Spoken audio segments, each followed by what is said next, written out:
আর কি বলবো, আর কিছু করার নাই আমাদেরকে। দুইটা পয়সায় রুটি রুটি করতাম, সেটাও বন্ধ হয়ে গেল। এখন করতে পারবো না কোনো কাম, বেকার হয়ে গেলাম একদম। করার কেউ নেই, কি বলবো, দিদিকে ভোট দিয়ে আজকে এই হলো, আর কিছু বলার নেই। না আমরা কোনো নোটিশ পাইনি, আমরা বহুত দিন থেকে 70 সাল থেকে আমরা এখানে আছি, চায়ের দোকান 70 সাল থেকে আমার নাম শিবাদিতে। হ্যাঁ নালার ভেঙে দিচ্ছে, না এখানে কোনো নোটিশ দেয়নি।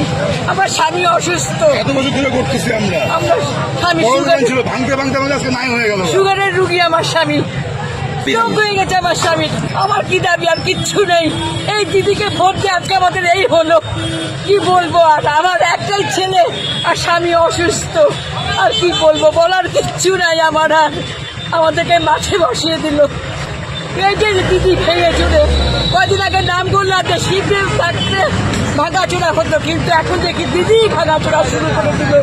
কিচ্ছু করার নাই ভাই, কিচ্ছু করার নাই। এখন আমরা কি বলবো, দিন আনছি দিন খাচ্ছিলাম, এখান থেকে আমাদের শেষ করে দিল। পরিবার ছিল দোকানের পরে, স্বামী অসুস্থ, সে স্ট্রোকের পেশেন্ট, কি বলবো।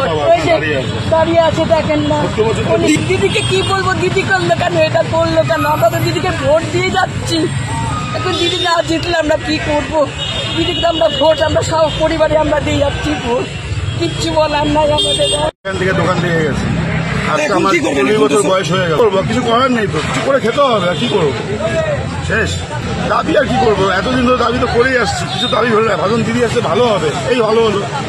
যেটা খেতাম সেটাও বন্ধ করে দিল, আর কি হবে, আর কি দাবি করতে পারি। পুনর্বাসন চাবো, কোথায় দিবে পুনর্বাসন।